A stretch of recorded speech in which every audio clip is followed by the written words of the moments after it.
Some teams have it, and others just don't. It's luck. The more you leave up to luck, the more luck will decide your fate.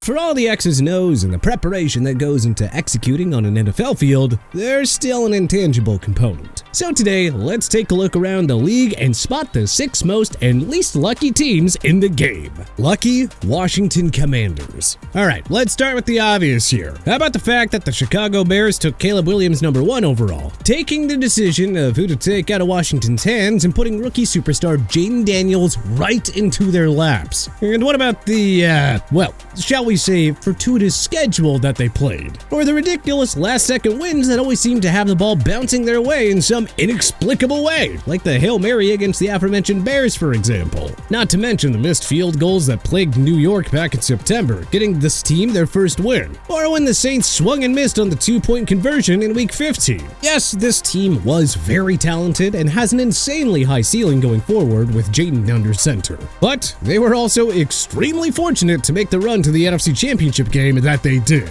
Unluckiest, Miami Dolphins. It's been tough sledding for the Miami Dolphins over the past couple of seasons with the way that injuries have ravaged their team. And this goes far beyond the nightmare situation that has surrounded their oft-injured quarterback Tua Tagovailoa, who can barely stay on the field. And of course his star receiver Tyreek Hill, who wasn't all himself last season. In fact, the defensive side of the ball was almost even worse. Granted, injuries are just a huge part of the game and every team has to deal with them, but the magnitude and nature of Miami's seemed to stand alone. There were just so many, and they always seem to happen at the worst possible time or in some freakish way. Luckiest? Pittsburgh Steelers. When a team stumbles down the stretch of the season in the way that the Pittsburgh Steelers did in 2024, it's hard to uncategorically state that they are among the luckiest teams in the league. But Mike Tomlin's gang managed to shoot the moon on this one. This team, for all its strengths, really had no business ever even getting to an 8-2 record to begin with. They were able to capitalize on a terrible start to the season from a couple of their division rivals, and got shockingly competent quarterbacking from both Justin Fields and Russell Wilson. Now, of course, once fall turned into winter, their luck did start to run out. Wilson faded and the team limped out of the postseason, but considering how fortunate they were to start the year, I think they deserve at least a nod on this list. Unluckiest? New Orleans Saints. I don't know if it was some New Orleans voodoo that went wrong or what, but man, the Saints were an enigma of misfortune in 2024. The team came roaring out the gates, blowing the doors off the Carolina Panthers and Dallas Cowboys in weeks 1 and 2, with 2 40-plus point outbursts. Derek Carr looked sharp and the offense was humming in a way that has not been seen in NOLA since Drew Brees was under center.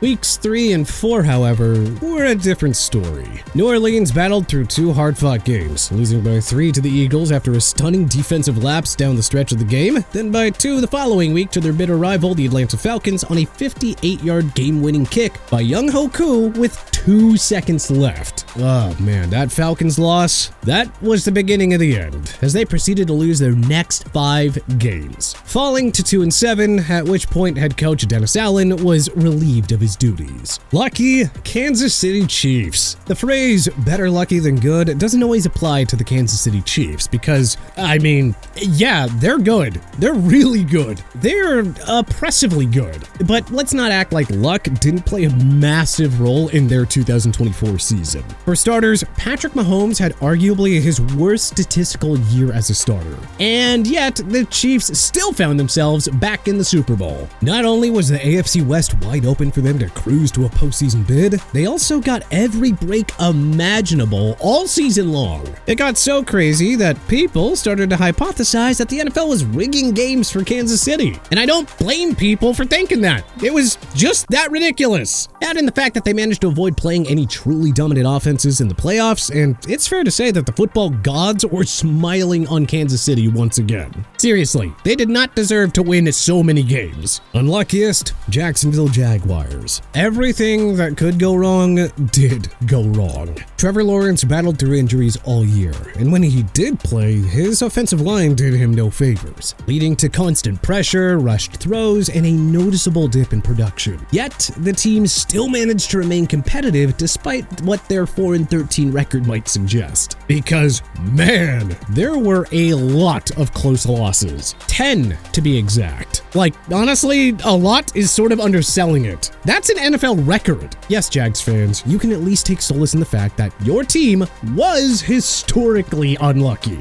Luckiest, Minnesota Vikings. If you had told Vikings fans before the season that J.J. McCarthy would get hurt in training camp and Sam Darnold would be their quarterback for the entirety of 2024, they probably would have assumed that the year was going to be an absolute train wreck. But somehow, someway, Darnold managed to have the season of his life, and Minnesota found itself with a 14-3 record and in the thick of the NFC playoff race way longer than anyone expected. The one caveat is that they were a little bit unlucky to be playing in the NFC North this past year, considering that they had to settle for a wildcard berth despite having a winning percentage over 800. But still, a career year for Sam Darnold cannot be overlooked. Unluckiest, New York Jets. I mean, at this point, the Jets just might be the least lucky franchise in all of professional sports. They went all in on Aaron Rodgers. The hype was through the roof. The Super Bowl dreams were so dang real. And then, 4 snaps into the season, it was over. So then, 2024 rolls around, and it somehow got worse. It was one crazy loss followed by another. That sent the team and its big personalities into a complete tailspin. The Jets are proof that you can have talent, you can have a great defense, and you can have a Hall of Fame quarterback, but if luck isn't on your side, well, none of that matters. Luckiest, Los Angeles Rams. If you were to tell Rams fans a year ago that they'd land game-changing pass rusher without having to move up in the draft, they'd probably just call you crazy. And yet, that is exactly what happened when Jared Verse fell into their laps, instantly transforming their defense and giving them the kind of dominant edge presence that they haven't had in years. For whatever reason, teams in last year's draft just decided that they didn't really care about drafting defensive stars. Maybe it was the insane hype around their quarterback class. Maybe it was just that teams were loading up on offensive weapons to match the growing arms race in the AFC. But whatever the case, the Rams benefited big time. Sean McVay and company deserve some credit for always keeping this team competitive. But come on, let's not kid ourselves. Luck played a huge role in their success. Unluckiest, San Francisco 49ers. Every year, the 49ers field one of the most talented rosters in the NFL. And every year, their season somehow becomes a battle against the injury gods. But, oh man, in 2024, it reached a whole new level. The tone was set immediately when Brandon Ayuk's contract dispute blew up in their face. The drama over his deal dragged into the season, and he got hurt almost immediately after he finally got onto the field. Then, Christian McCaffrey went down early in the season, leaving the 49ers scrambling to piece together their run game. Defensively, things really weren't much better. Key injuries across the front seven and secondary left them constantly shuffling personnel. And as a result, this unit, one that had been elite for years, looked far more vulnerable than anyone expected. Luckiest, Buffalo Bills. The Buffalo Bills have had their fair share of heartbreak over the years, but in 2024, the football gods finally cut them a break. For starters, the AFC East, a division that was supposed to be stacked, turned into an absolute mess. Buffalo didn't have to be perfect. They just had to be better than the disasters unfolding around them in the division, and that's exactly what they did. With no real competition, the Bills found themselves gifted a division title despite going through a year of transition themselves. Stephon Diggs was gone, and yet somehow they managed to find production from a handful of unheralded players who stepped up in a big way. Unluckiest, Tampa Bay Buccaneers. It started with Mike Evans, their most reliable weapon, missing a stretch of games right when the offense needed him the most. And just when it seemed like Tampa might be able to weather the storm,